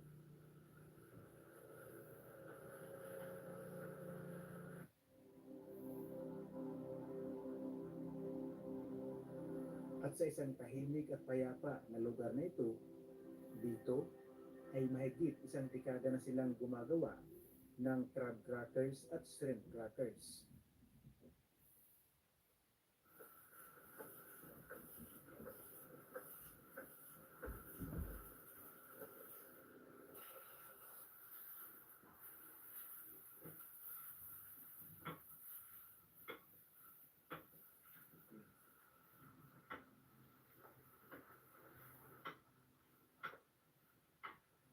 Flattener ang kanilang tawag sa maliit na kasangkapang ito.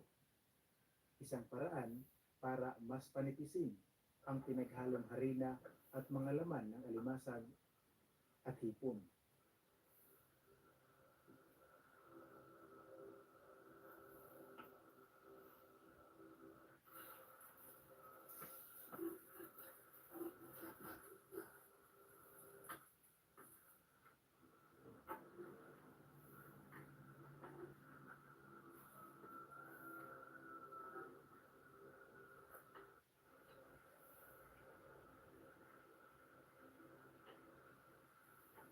Dahil marami na ang kanilang kontak sa kanilang tahimik na lugar, halos araw-araw dito ay nagluluto sila ng kanilang ibinebenta.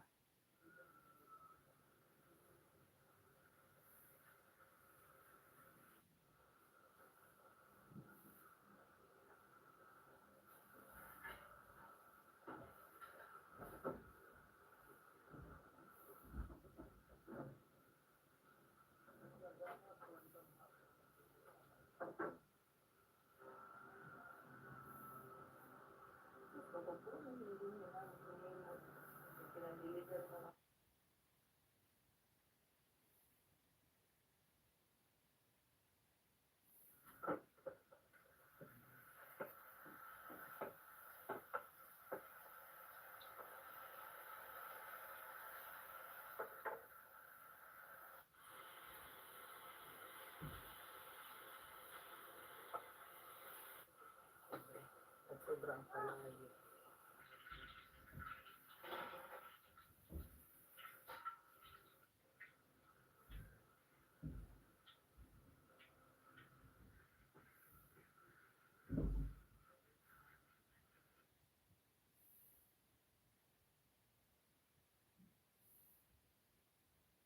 Na po ang ating red crackers.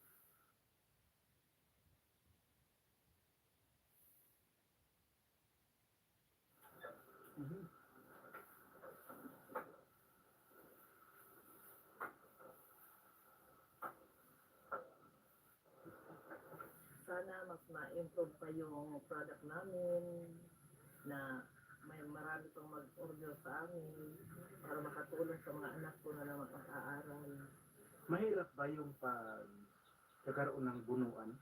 Mahirap din eh. Sa akin nga, yung mga ano lang yan, yung katulad ko, may nagpupuhunan lang sa akin. So kung mahirap, bakit mo ginagawa ang bunuan? Eh, wala namang ibang mapaano, ipapaganap buhayan, kung di yun, kahit mahirap, nitiis. Basta pang ano lang sa mga makapag-aral lang yung mga anak ko. Ano yung mga pangarap mo sa anak mo? Makapag-aral man lang, hindi matulad sa akin na walang pinag-aralan. Mayaman sa mga resources ang bayan na ito. Hindi lang sa Alimasag at Pasayan, marami pang iba ang ginagawang kabuhayan. Mula dito sa San Sebastian, ako po si Antonio Cabubas at ito ang Province Life TV, Explore and Document Network.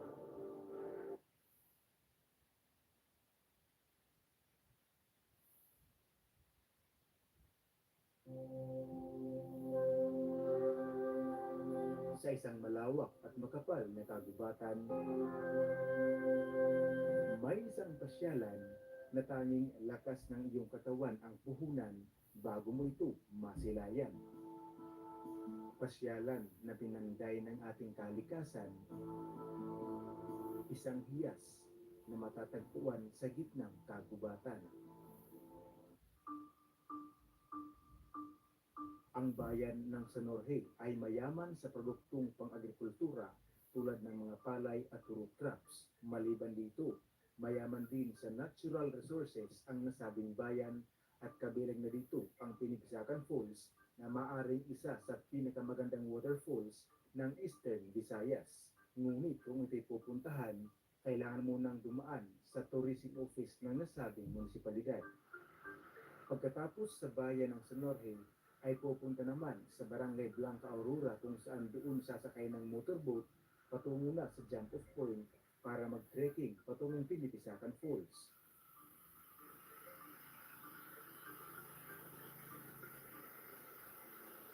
Humigit kumulang kalahating oras sasakay ng bangka patungo sa nasabing lugar.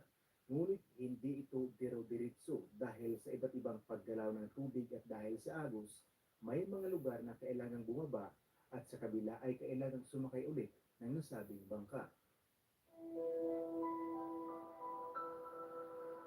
Hindi kalayuan ay dumaan kami sa isang tinatawag na Ginbagsangan River at narito ang tinatawag na Nuro-Turuan Falls. Isang salita na ang ibig sabihin ay turo o tubig na pumapatak mula sa ibabaw ng kagubatan.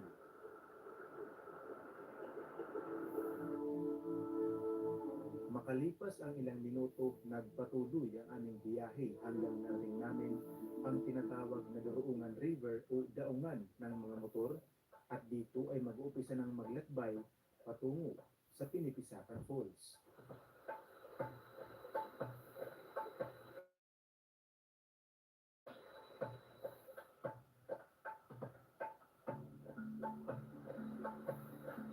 Sa madaling salita, ang Pinipisakan Falls ay isang nakatagong hiyas na unti-unting nadidiskubre at pinahalagahan dahil sa kanyang natural na kagandahan. Ngunit sa takbo ng mahabang panahon, may unti-unting nababago sa natural na likas yaman. Sad to say, nung dumadaan kami dito, years ago na, may malaking puno dito na nakakasilong sa mga turistang dumadaan. Pero wala na, kasi pinutol ng mga tao.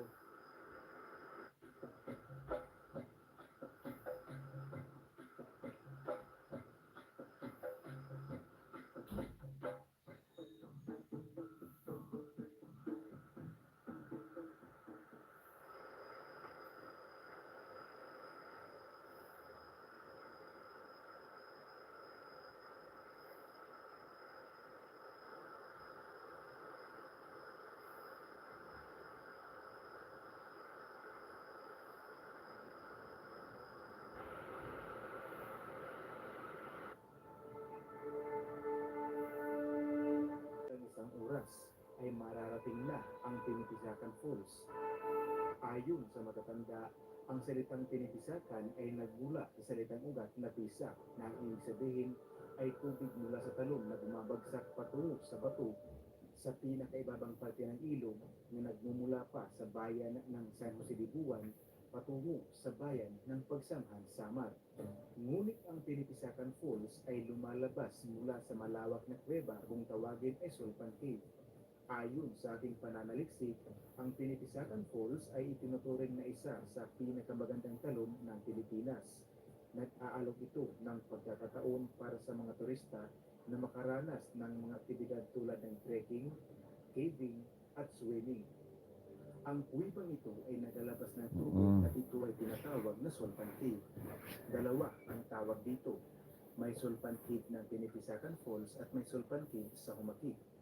At sa kabilang bukid, tinatawag itong Sulpan Cave dahil dito pumapasok ang tubig, sulot kung tawagin sa kanila. Dahil sa kuweba, ito ay bumuo ng underground river at naglabas ng napakagandang paraiso.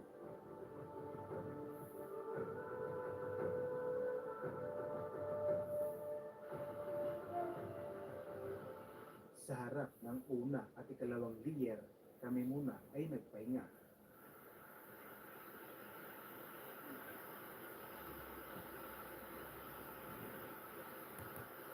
Matapos ang ilang minuto, aming tinawid ang ilog at aming pinasyalan ang natatagong talon ng Pinipisakan Falls.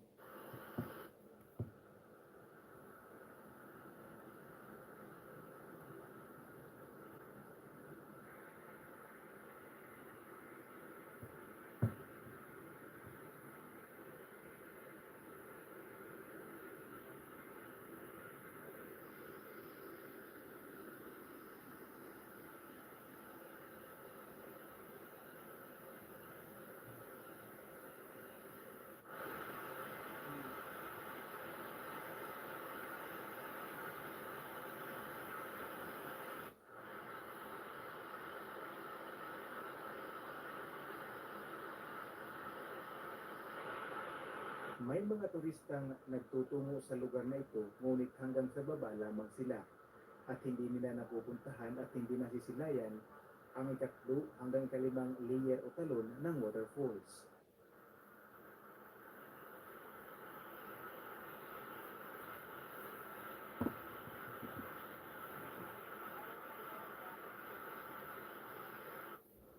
At ang huling talon ang nakatagong bonus para sa mga turista.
Kunin natin yung handa ni Madam. Birthday ngayon ni Madam, mga dreno. Ni Madam Dama. Umorder na sila rito sa Morena. Kukunin ko na lang. Dadalhin niya sa trabaho. Hello po. Hindi po.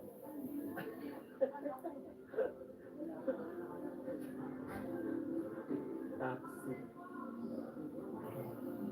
Hello po. Luto na kaya yung kay Jocelyn? Oo. Eto. Buhatin ko na to, okay lang? Tanong ka lang.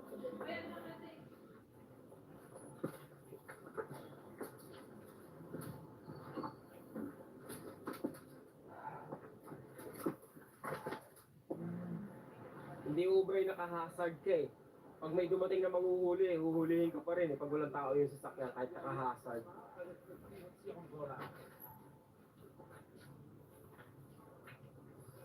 Inaantay ko pa yung lumpiang Shanghai. 5 minutes pa raw eh.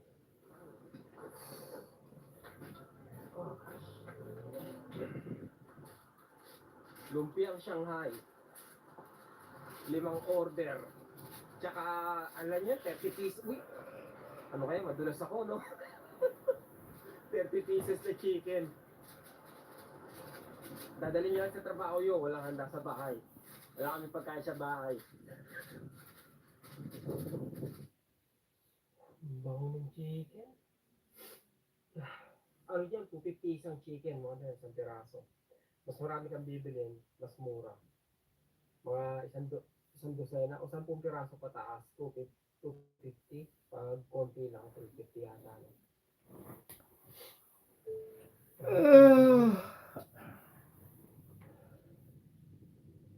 Is either Well, they're being a pain in the ass to where they're parking illegally, it's causing a lot of problems.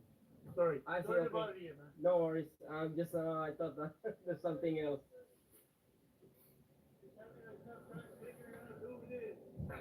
Have a good day. No worries. Bigla siyang galing siya roon. Biglakan siya, dire-diretso rito. Walang kung ano-ano. Dumiretso siya. Sinilip niya yung sasakyan ko, yung likuran ng sasakyan ko, nang hindi man lang ako ina-acknowledge. Alam niyo, parang wala ako dito. Dire-diretso siya, tapos gumanon sa sasakyan, sa loob ng sasakyan. So, may hinahanap siya na tao na daw, kumbaga, kung magparada.